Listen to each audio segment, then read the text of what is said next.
nzokande Adamu aliposo akotisaki lisumu na makila. Et le deuxième Adam est devenu un homme pour participer au sang, pour racheter le sang d'Adam. Et Adam yami balé akomaki moto pona koyeba na komi kotisa na makila na bato. Pour racheter le peuple dans le champ, dans le sang de Adam. Pona ko somba lisusu bato na nzela na makila na Adam. Raison pour laquelle tina pona yango il a participé au sang. Yepe ayebana na kozali sama lisusu na nzela na makila. Pour racheter le peuple. Pona ko somba lisusu bato. Alors Hébreu vient pour confirmer. Na koyeba ebelebe pona ko beta sete. Ce n'est ni par le sang des taureaux, le sang des veaux, mais c'est son propre sang qui a obtenu une rédemption éternelle. Alors Jean, il va encore ajouter, c'est lui Jésus qui est venu dans le monde. Non seulement avec l'eau et le sang, mais il est venu avec l'eau, le sang et l'esprit. Et les trois rangs de témoignage. C'est pour racheter le peuple. Et c'est de là que nous avons compris qu'il n'y a plus maintenant de condamnation.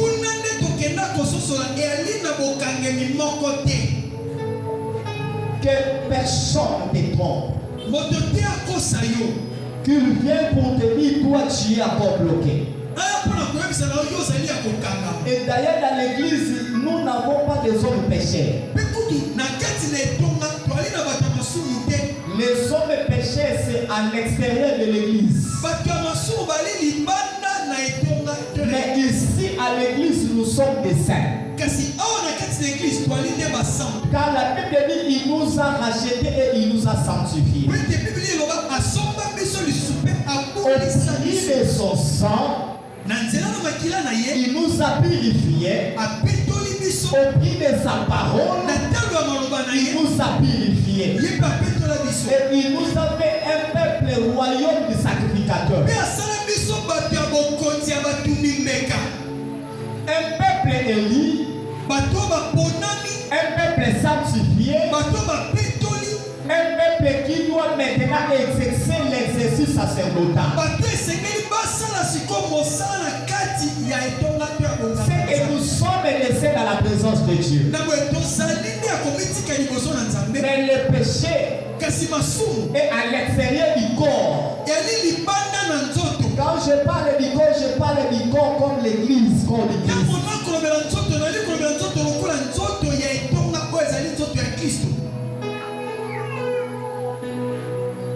Vous allez comprendre avec moi. Apôtre Paul va ajouter dans le livre des Romains,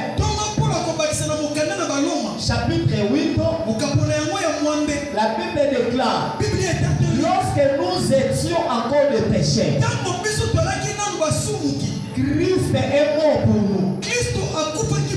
Lorsque nous étions, c'est dans le passé. Christ est mort pour nous, afin que nous participions dans le règne salvatrice de notre Seigneur Jésus. Et nous sommes les participants du royaume.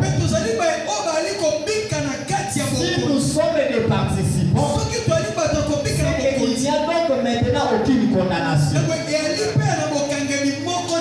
Quand tu marches sur la terre, regarde l'œuvre de la croix d'Adam.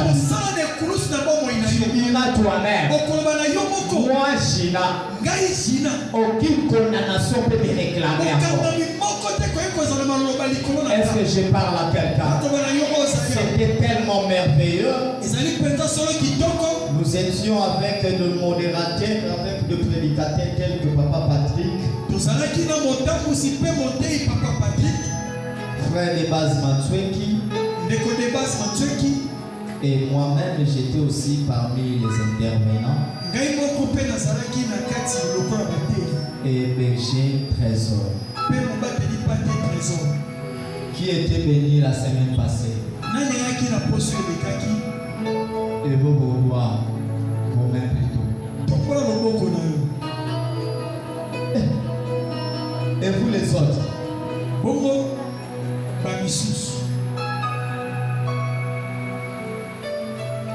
Donc toi tu es seulement un chrétien de dimanche. Hein? Si on te demande non, non, le travail m'empêche de venir. C'est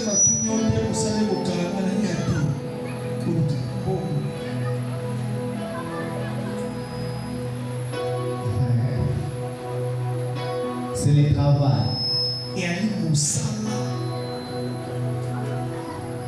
C'est le travail.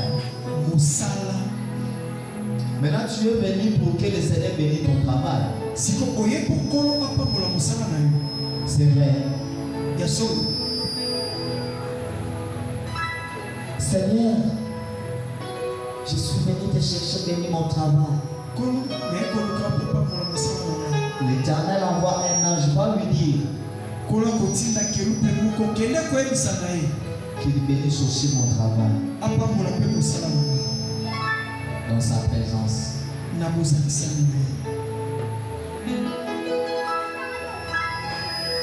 Nous cherchons le bien de Dieu, mais nous ne respectons pas ses rendez-vous.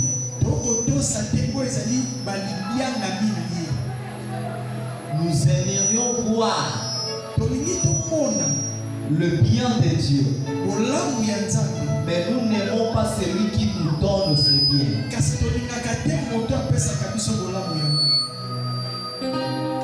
Et alors voilà, moi si nous voulons aligner nous bali koko bobisu binene membo na ende ekomi bisu na ye mukoloza na mbongo te bisu binene ne bibi donc mbongo na yende eza elengi ya bolia mukolo mbongo ezala te omoni ki vile na ye okimiye. C'est ça que nous faisons. Tu aimes Dieu, respectons-nous ces rendez-vous.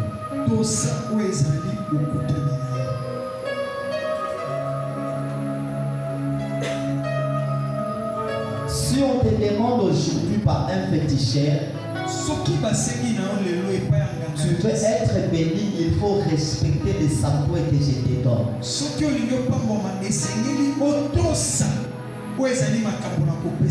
C'est à 1h du matin, tu dois chaque jour te réveiller pour aller adorer dans ces sanctuaires.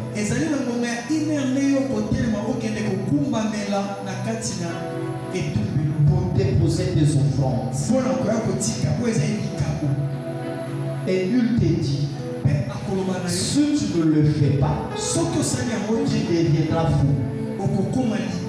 L'homme est censé être obligatoire de se réveiller chaque 0h minuit pour aller devant ces sanctuaires. Parce qu'il a peur. Si je ne le fais pas, on m'a dit je deviendrai fou.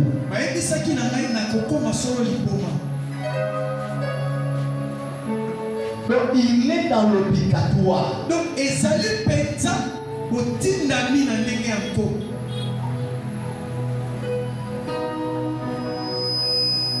Maintenant je vous pose la question. La maison où les sanctuaires le plus dangereux, ce n'est pas dans la maison des idoles, mais c'est dans la maison de Dieu.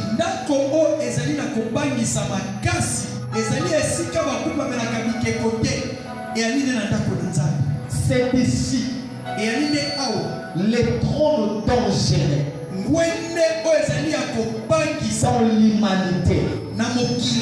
C'est là où le trône de Dieu réside. Alors quand tu viens dans l'église, l'Éternel te demande quelque chose et que tu ne le fais pas. Tout na question obelani. Pour la naba na obela ligoma. Somo tosia côté. Comment te papa Christ? Si on a na wanda menene ko tosa ka te bobela ani.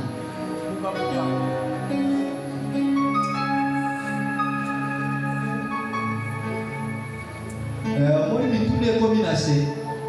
Tout ça il y a marché avec Dieu. À côté il y a marché avec Dieu. Église.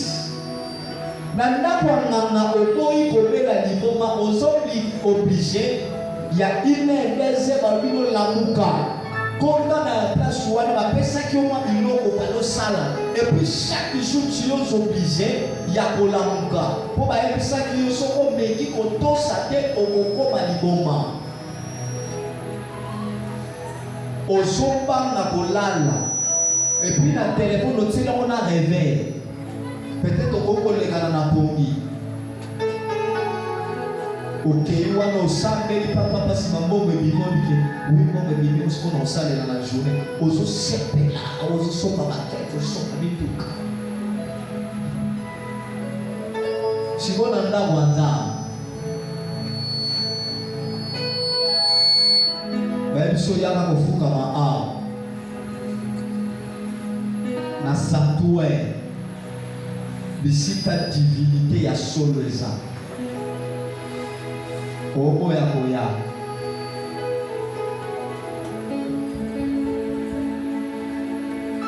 Omelani. Église.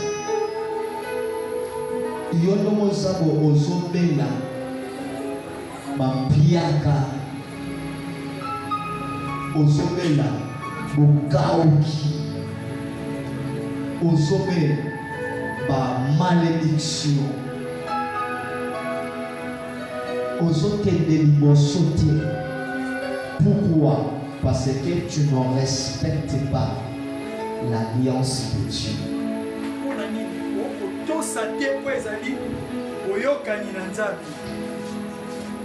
Est-ce que tu peux acclamer? Je peux maintenant rentrer dans notre vie et notre sujet.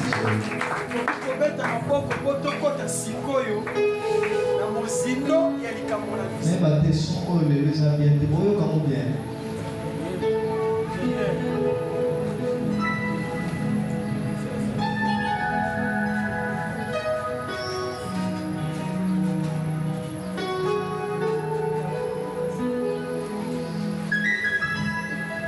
Marcher avec Dieu.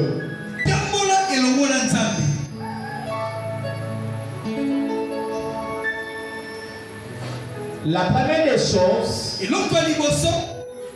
nous avons compris que la marche avec Dieu, la première des choses, c'est être obéissant. C'est obéir à ce que Dieu te dit. Et cette obéissance, c'est de suivre le rythme de Dieu. Deuxième réalité, marcher avec Dieu, c'est marcher aussi dans l'intégrité. Parce que Dieu avait dit à Abraham, marche devant moi, sois obéissant et intègre. Et je te multiplierai à l'infini. C'est que celui qui veut marcher avec Dieu, il doit présenter à Dieu son obéissance et être intègre. Et dans la suite, l'Éternel le multipliera. Tu veux la multiplication de Dieu, tu veux la bénédiction de Dieu, être sous l'abri du Seigneur, sois obéissant à ce que Dieu dit, sois intègre pour conserver la pureté à toi. Dans ces moments-là, l'Éternel te multipliera. Mais la Bible dit à l'infini. C'est ainsi vous allez remarquer jusqu'aujourd'hui, le descendant d'Abraham reste toujours béni jusqu'à l'infini. Ils ont obtenu l'alliance. Et cette alliance est perpétuelle. À cause de la obéissance et l'intégrité de leur patriarche. Si Israël aujourd'hui reste toujours béni, parce qu'il y a eu un homme qui était leur descendant, il a accepté d'obéir Dieu et de marcher avec Dieu. Et j'avais dit aussi, pour marcher avec Dieu,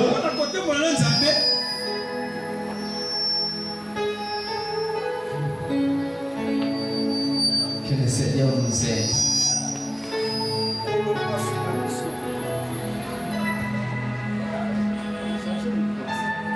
Changer où?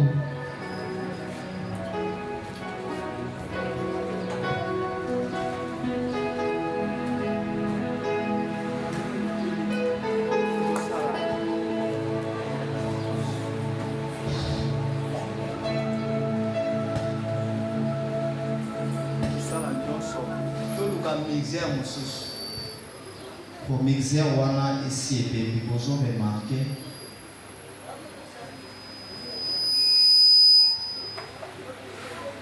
gloire à Dieu. Tout bon Dieu.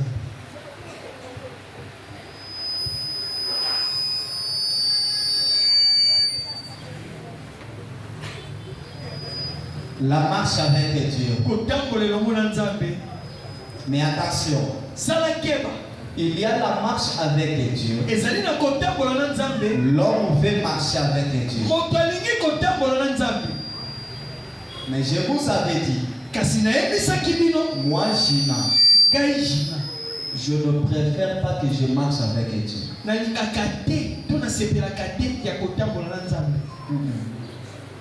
Dans la première position, je préfère que Dieu marche avec moi.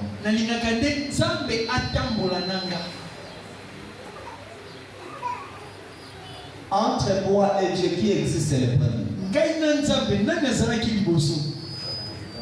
Hein? Alors qui va conduire l'autre? Hein?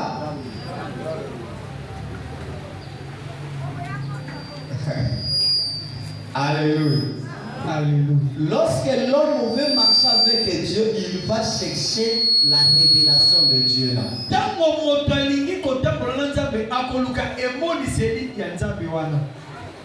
Tu dois te batailler pour comprendre qui est Dieu.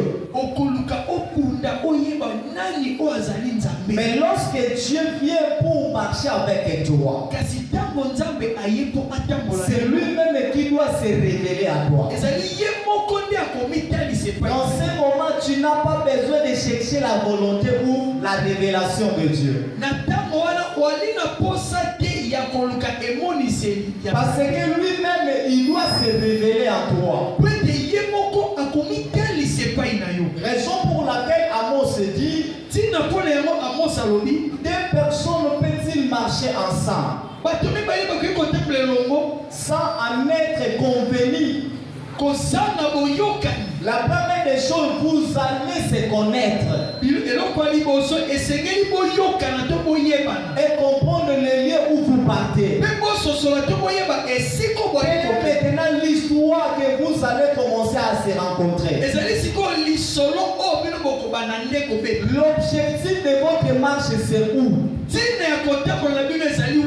Et la manière où vous êtes en train de marcher.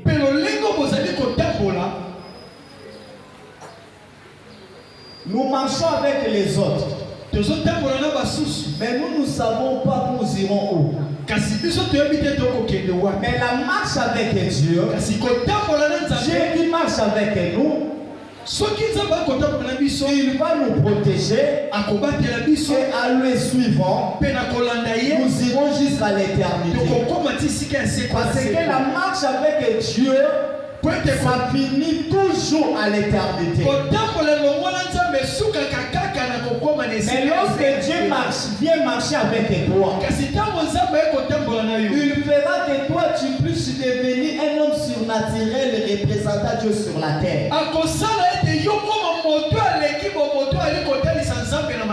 Un chrétien qui n'est pas représentant de Dieu sur la terre, il n'est plus un chrétien. Il faut que ta famille comprenne Dieu par toi.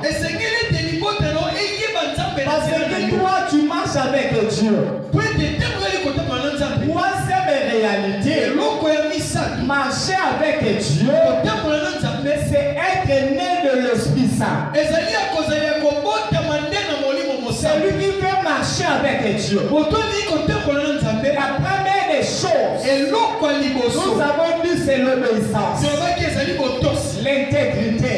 Et la troisième réalité, c'est naître de nouveau. C'est ça que nous appelons la renaissance.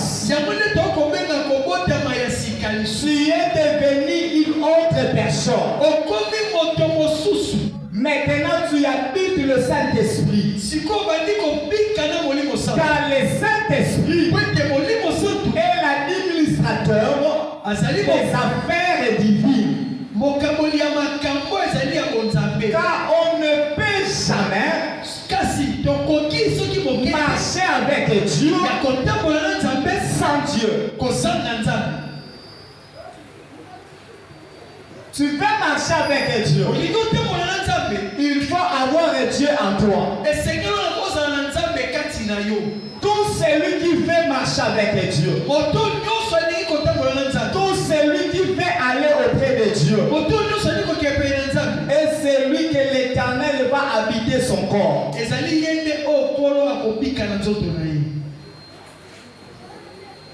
Car tout au ciel, car tout au ciel fonctionne par le Saint-Esprit.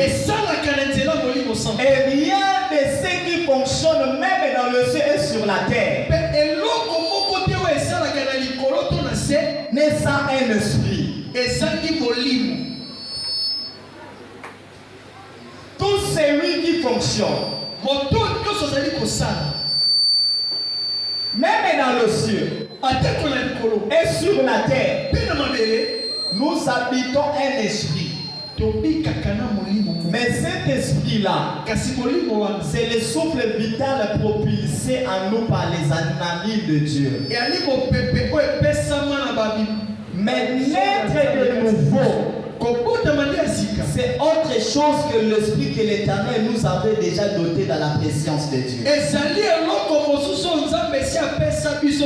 Retenez le Saint-Esprit n'est pas la troisième personne de la divinité de Dieu, mais il est le premier de la divinité. Quand j'ai dit ça, c'est Moïse qui acclame. Moïse vient pour me dire, dans le livre de Genèse chapitre 1, au commencement, la terre était informe. Et il y avait des ténèbres aussi bas de l'abîme. Et là, l'Esprit de l'Éternel s'est mouvé au-dessus des cieux. C'est qu'au commencement, il y avait l'Esprit de Dieu qui s'est mouvé au-dessus des cieux. C'est que l'Esprit, c'est lui qui a commencé à créer. Quand l'Éternel a commencé à parler, la manifestation de Dieu a été visible par l'Esprit de Dieu pour doter maintenant la création.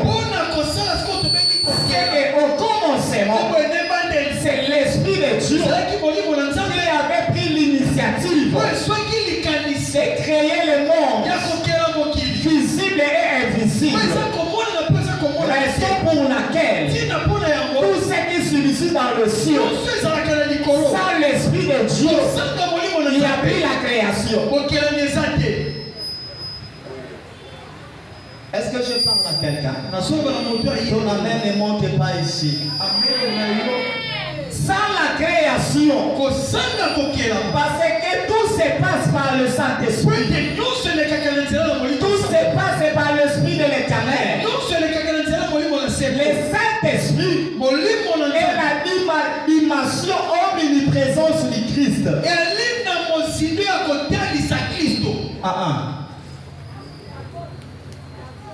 Molimo mosa ezali mojino ya kozala bisika nyonso ya Kristo.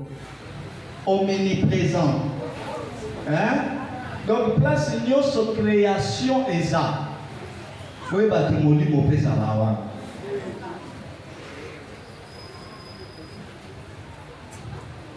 Alléluia. Lorsque nous disons Dieu est omniprésent, tokanisaka neti azawa azapekuna, il est partout bomoti. Mais par la connaissance parfaite pour la révélation de l'omniprésence de Dieu,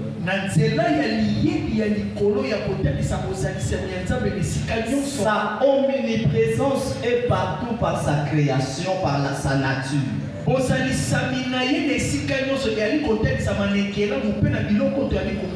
Il est partout par sa création. Même dans la forêt, Dieu est là. Parce que les arbres respirent.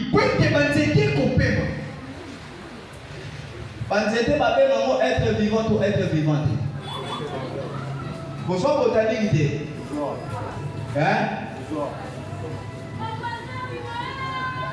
Alléluia. Dieu est omniprésent par l'Esprit au milieu de sa création. Il n'y a pas le commencement sans le Saint-Esprit. Quand le Saint-Esprit n'est pas là, quand le Saint-Esprit n'est pas là, rien ne peut exister. Rien ne peut commencer. Même il n'y a pas le salut. Même il n'y a pas de salut sans le Saint-Esprit. Quand on parle du salut, on parle du œuvre du Saint-Esprit. Parce que le salut dans le monde est accompli par la puissance du Saint-Esprit. Quand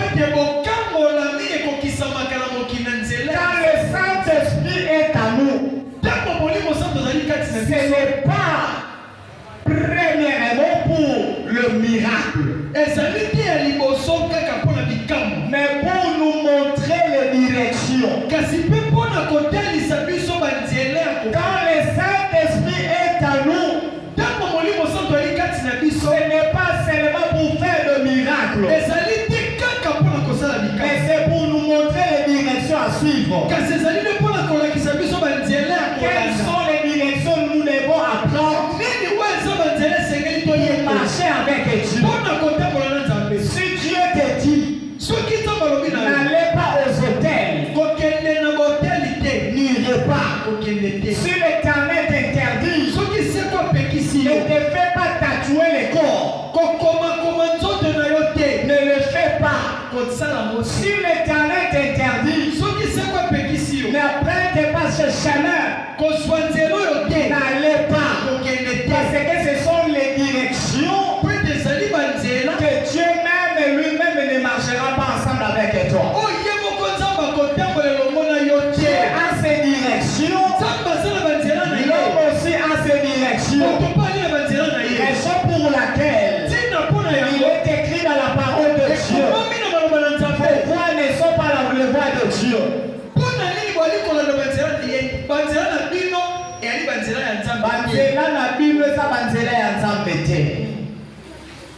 Alléluia. Vos voix ne sont pas les voix de Dieu. Dieu a ses directions. Mais tu peux entrer dans les directions de Dieu. La première des choses, c'est avoir son esprit. Et j'aimerais demander à une personne maîtriser le Saint-Esprit, viens maintenant rechercher l'amitié du Saint-Esprit. Renouvelle encore à toi. Renouvelle encore. Le soif du Saint-Esprit à toi. Posa ya molimo mosantu kati na yo. Papa edi.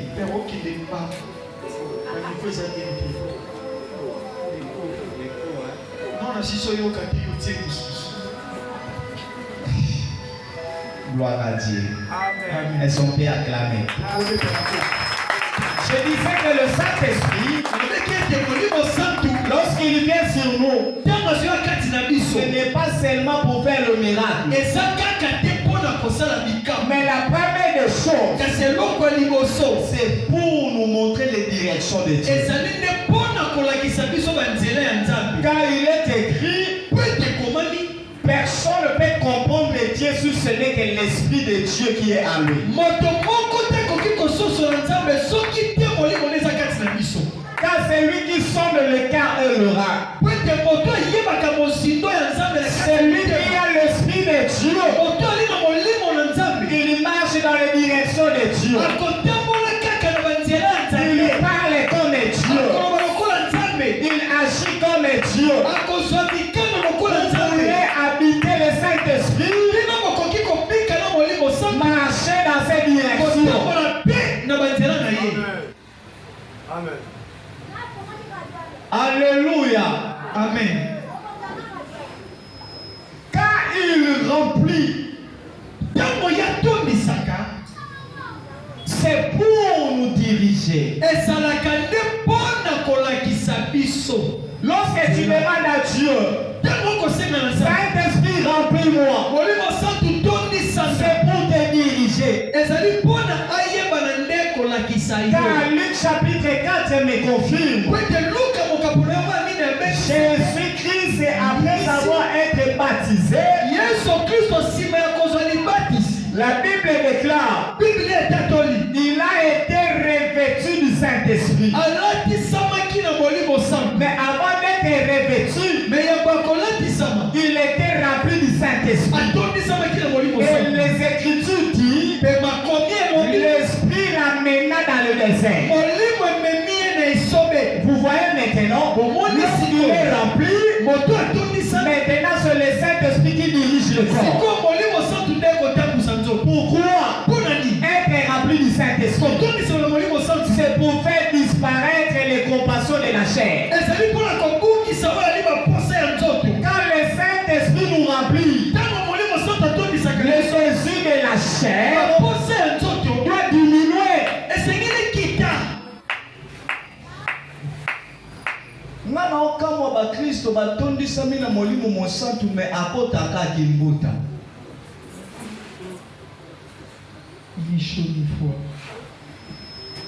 Otondisa mina molimo mosantu me na okamwa yo.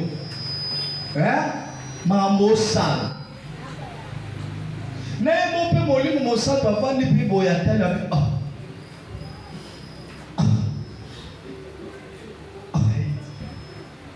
Est-ce que makambo mwana azosala azoyebanga? Oyepe l'église joue na onction pe ya makasi.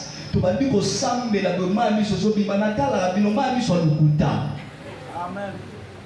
Yo ya o wana osala baneza sentiment de mtemateli yo siko olingi kaka miso fina na tima ya miso bima. Tie bimi to babiki asimba makibima ka totalo na jipa mukusi. Obimika ana botonga nao. Obimi ana makamba mabe. Olongola zemi namona kimona mongo awa mukolo na teya. Na sali desu na banda ko bima na ke sa musala place musu. Mabaki na okuta na ozape a. Osala ngo calamité a. Kukima te. Mais oyepe prière. Si on parle en Jésus-Christ, nous sommes libres. Yo pena no wa osala liberté ozwa. Yana no botumbe la mwana no komaki azaki mwana mwasi. Wapi? Po nazota mazosambela nazomona na sima na ye. Bazobenda mwana moko mutazobenda ye. Mwana wazo pikle me babende na makasi. Mais la bandi ko tuna nzambe nzambe bituna ye. Wapio. Bozo seka ta ezo sala passe na yoka ki kanga na baki na kobeta o. Non ça na robeto. Marie Play. Si manangozo ya papa sambela pona ngai. Yo papa sambela pona folo bana osali. Bongo te. Oui. La marche avec Dieu. Sans le Saint-Esprit, il n'y a pas de direction. Et lorsque le Saint-Esprit te remplit, il va commencer maintenant à te diriger. Mais ce que j'aime à Dieu, quand le Saint-Esprit me dirige, je n'irai pas dans les endroits où moi-même j'aime, mais j'irai là où le désir du Saint-Esprit m'amène. Mais na kokende nde bisiko molimo santa ko na okota libala yo molimo mosato amemi ngai mais yo kota libala oyo mo okota olinga mobali oyo mo sani olinga bolingo nanga mais soki molimo azodirige yo tika na ye biso Saint Jacques okuta na papa Christ ya solo oya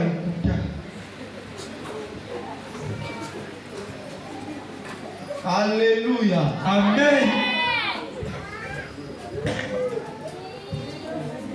Yango ngana lobaka soko okutani na yaka na ye na fongolele misu ya malami bale. Natali ye bien. Si mango natali bino soki liboso kuna bokata na to bokoma tina suki ya pembe. Amen. Nzamba lobaka na ye. Eza direction to luka bongo te. Nzambe soit tambwisa tango lobaka kolo tambolisa ngeli koloba rempli nga pona tambola na ba volonté na yo c'est que komi tambola olingi molimo mosato sani atambolisa yo.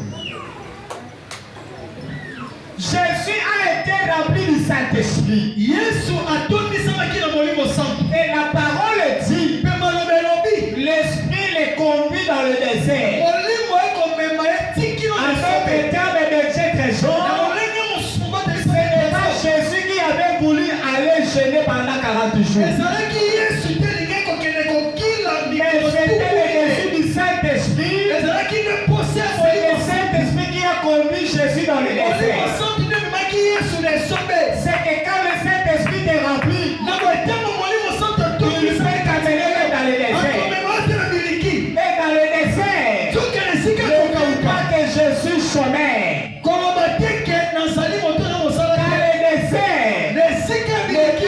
Je suis dans la misère. Ce n'est qu'un tremblé pour Dieu. C'est pour prendre les racines. C'est pour prendre les racines. C'est pour prendre la force. C'est l'école de Dieu. Et quand tu sortiras, la Bible déclare Jésus a été maintenant revêtu de la puissance du Saint-Esprit. C'est ça les deux dimensions du Saint-Esprit d'abord. Rempli du Saint-Esprit. C'est pour être dirigé par le Saint-Esprit. Et lorsque le Saint-Esprit est revêtu, il va maintenant commencer à parler encore.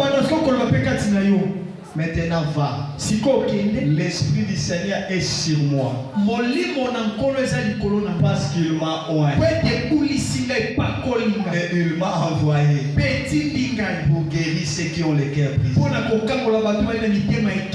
Quand le Saint-Esprit est sur nous, c'est pour nous parler. Notez mes frères. Vivez dans le monde. Vivez au Bika. Vivez dans le monde.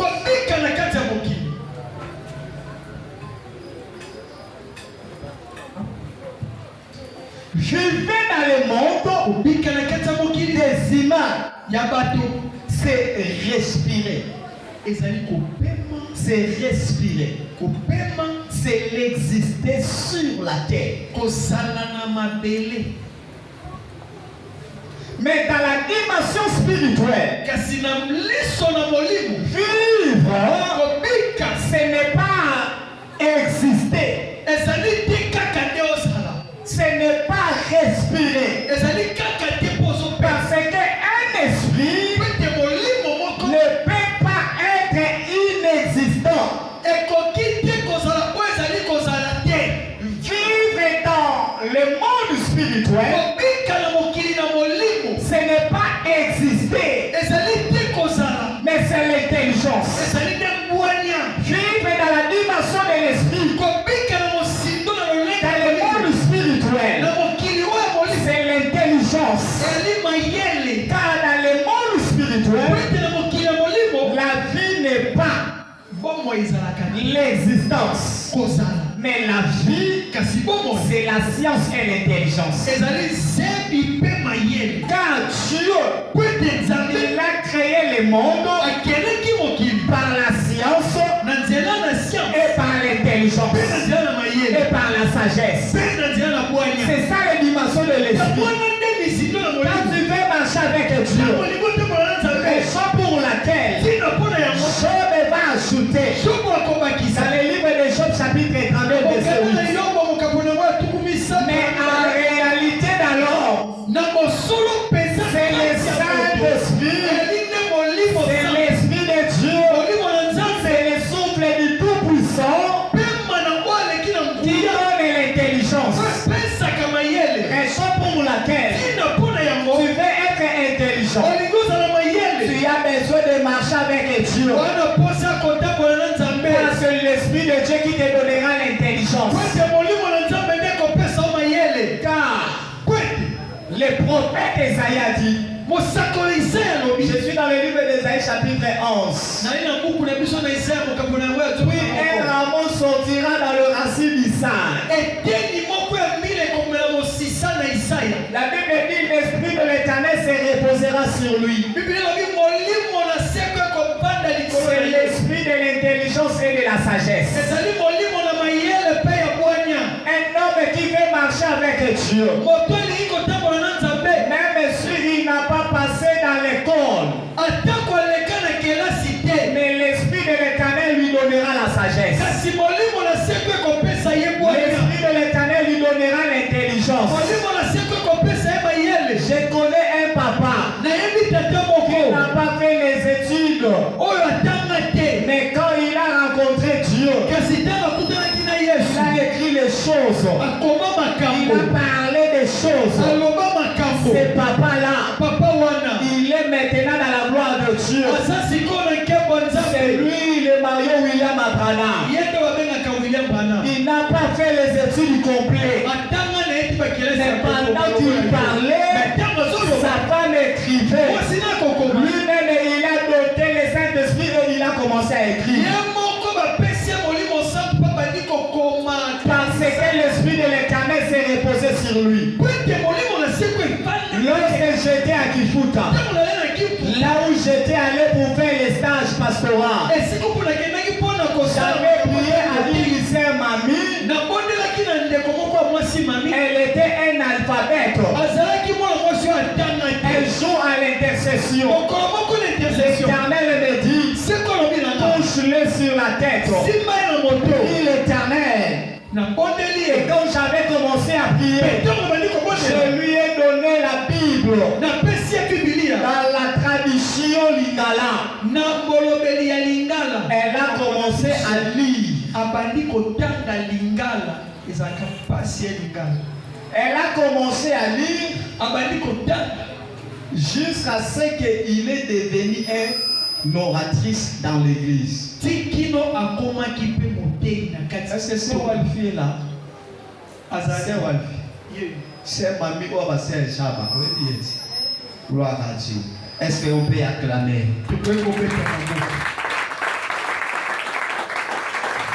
Quand le Saint-Esprit est à nous, Il va te donner l'intelligence.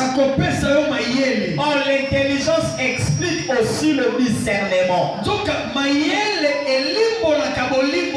Ou l'animation. C'est pourquoi Job dira, l'Esprit de Dieu m'a créé. Et le souffle du Tout-Puissant m'anime.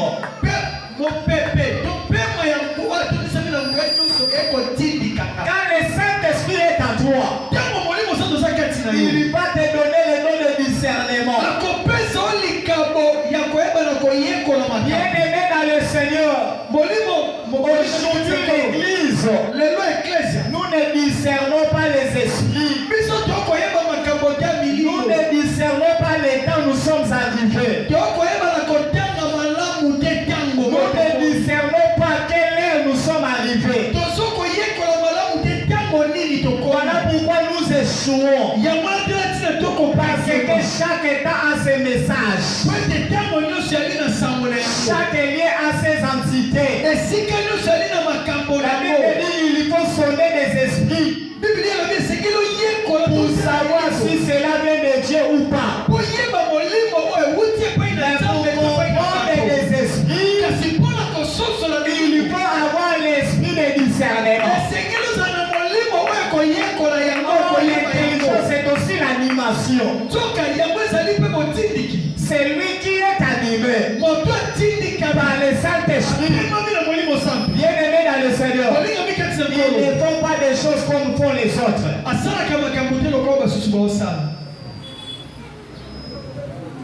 Recevez le Saint-Esprit. Un esprit qui vit. C'est celui-là qui sait discerner. Et un esprit intelligent, c'est celui qui a été énergétique.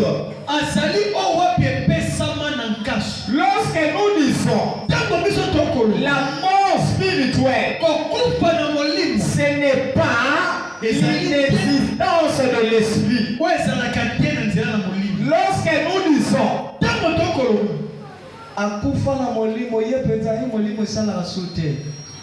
ce n'est pas l'inexistence. Mais c'est plutôt la déconnexion avec l'intelligence et la science de l'esprit.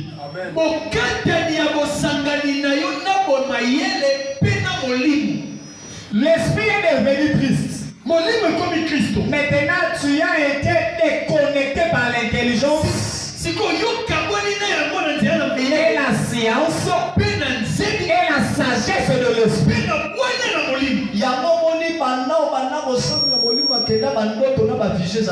C'est ça. Science en mystère en comme musika. Vous comprenez le temps comment bon mot. Suppose à oyebi makambo comment hein. Bando pekenda. Na pesa témoignage malimbi saka ya na sel na biso mwaza a. Tonga to telebise me molimo aboy. Wana to na chambre salon. Soka bandi ko sambela.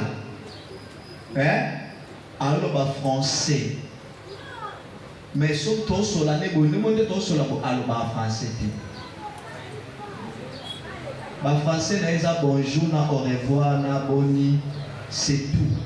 Mais ya boloba penza français. C'est wana so molimo kiteliye yaya. Biso to ba français te. Oyo ka français nzambe siko na munoka mwana mwasi. Tala français ya nzambe na ba accent. Je suis descendu. Et faites écouter-moi. Moi l'Éternel votre Dieu. Je vous bénirai. Ozoyo ka français nzambe ne lengo. Posaka botika pesa ka message. Soka molemo esili banda koloba ne makambo na français. Oh pagina. Oh. Mukolo mususu kaka yekaka. Molimo ekiti tata abandi koloba portugais. Yo bando bota mono kenda Luanda te. Okenda pata Brésil te, ata Portugal, okenda te. aopeta portugais sikoyo na kati na biso to akipe na moto ayebi munoko wana abandi kolimbolela biso portugais ngabi Seigneur tango esili kaka boye na ye na tunde sikoyo ata mwa ndambo ngape na ye bana mwa portugais wana na bandoko tu na ye ayebi te. C'est par là nous avons compris quand le Saint-Esprit est rempli, il te donne l'intelligence de comprendre toutes les langues.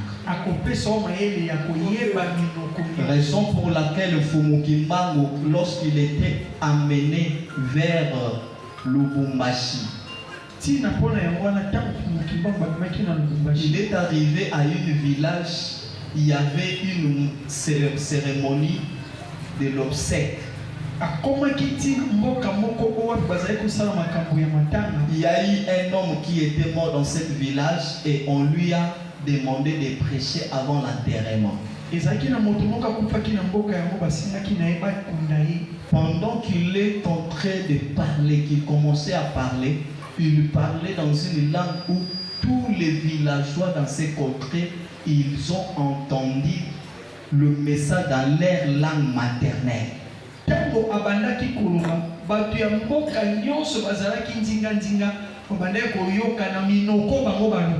Vous savez pourquoi? Parce que quand le Saint-Esprit est rempli, il te donne l'intelligence et la science, afin que quand tu parles, tous les sons qui seront là, il doit entendre dans une langue maternelle.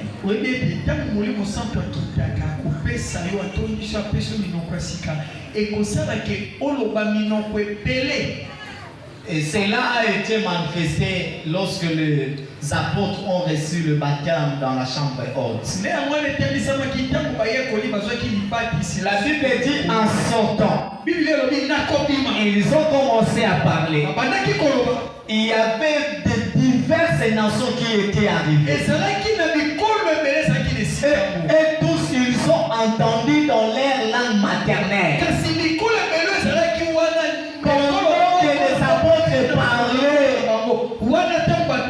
Quand nous disons il est bon au Saint-Esprit,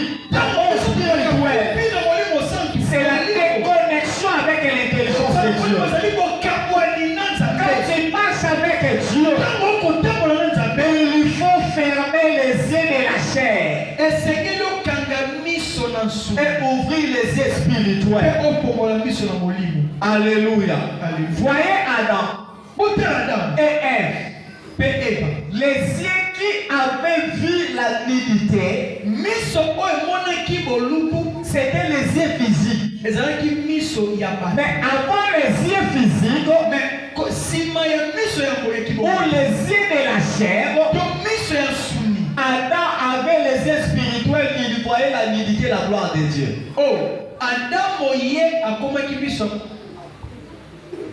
Est-ce que vous avez entendu? Est-ce que vous avez entendu? Est-ce que quelqu'un a entendu ce que j'ai dit? Je reprends pour vous dire. Quand tu marches avec Dieu, il faut fermer les yeux de la chair, mais ouvrir les yeux de l'esprit. Quand Adam, lorsqu'il a vu la nudité de sa femme, et Ève a vu la nudité de son mari, c'était les yeux physiques, les yeux de la chair. Les yeux de la chair te présenteront toujours les choses que l'Éternel déteste. Les yeux de la chair te conduira toujours dans le péché. Mais lorsque les yeux d'Adam étaient spirituels, il voyait la nudité de sa femme, la gloire de Dieu. Parce qu'ils étaient créés nus. Ils marchaient nus. Et ils voyaient la nudité. Mais cette nudité-là, c'était couverte par l'onction de l'Éternel. Voilà pourquoi ils n'ont pas vu la nudité de l'autre. Mais lorsque les yeux spirituels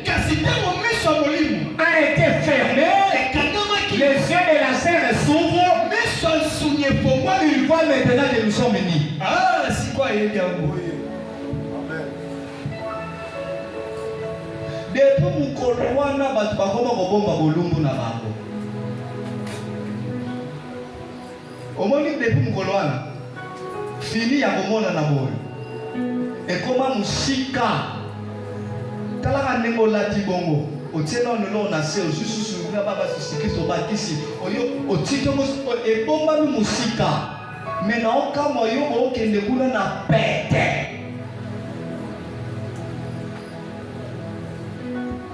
Osoka na bien. Oyo kanga makamuna solo. Esalaka cher. Esalaka motuya. Eseloko ba respectaka. Parce que nzamba sala na ngo ba batimte. Ce n'est pas aux amours, surtout tika na lobela biloba. Ce n'est pas aux amours na mwasi alegila leki mambweni aleki ya pichu ya kilufua kenda ya mambweni ya junior ya et puis yo kenda bosonga kadaba oya kana basonga kasudi ba oya sika bakei ba bebisi okanisi mbamo ya ka eloko sala kape mabe osana oya sika obandi ko vivre na ye l'état boso sala makambo bandi ko kanisa ndenge obanda ko sala na pichu oya pichu aleki yo nzoto ne komi commerce. Allez, si maintenant tu viens, tu cherches le Saint-Esprit. Croyez-vous que toi, le Saint-Esprit peut te toucher?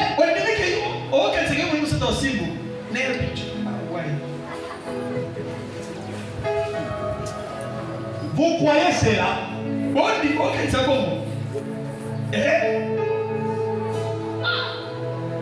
Biloko nyonso basaleli militaire na ngope kita. Comme moins cher. Oyo kanga makamuna solo banayo.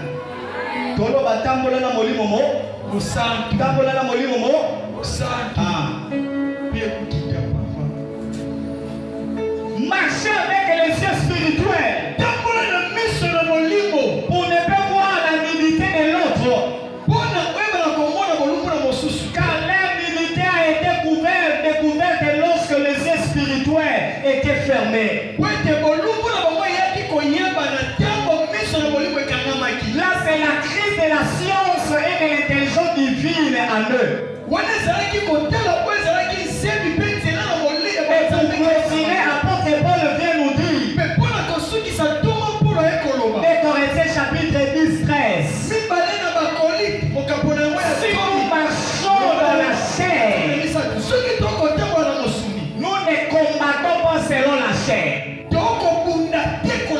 Si nous marchons par l'esprit, nous combattons aussi par l'esprit. On marchait selon la chair, tu dois combattre tout le désir de la chair.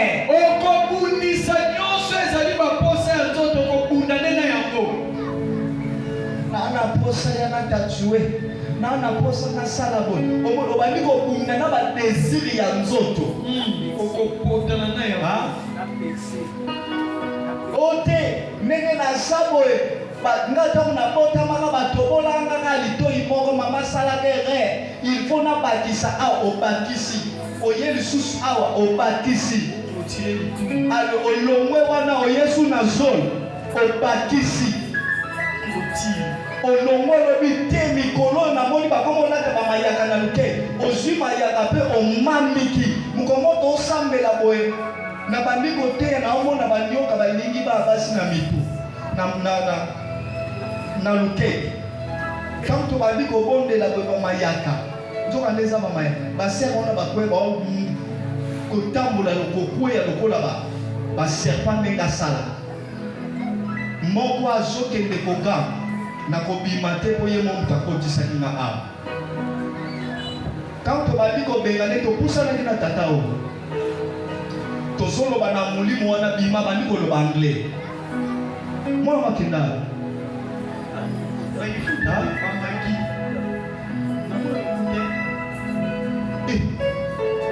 yaya bobela na molimo mabe na lingala ya aloba bino na anglais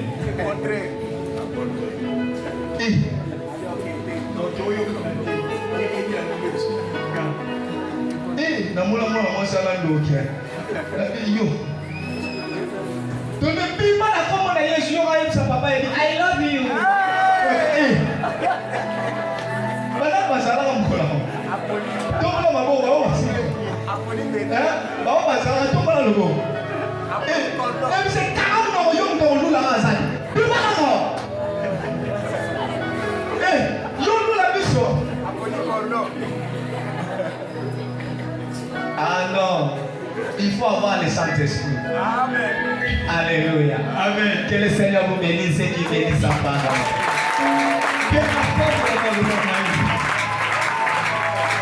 Est-ce qu'on peut s'élever? Est-ce que tu peux t'élever, acclamer le Seigneur? Nous appelons les chanteurs. Nous avons besoin de la manifestation du Saint-Esprit.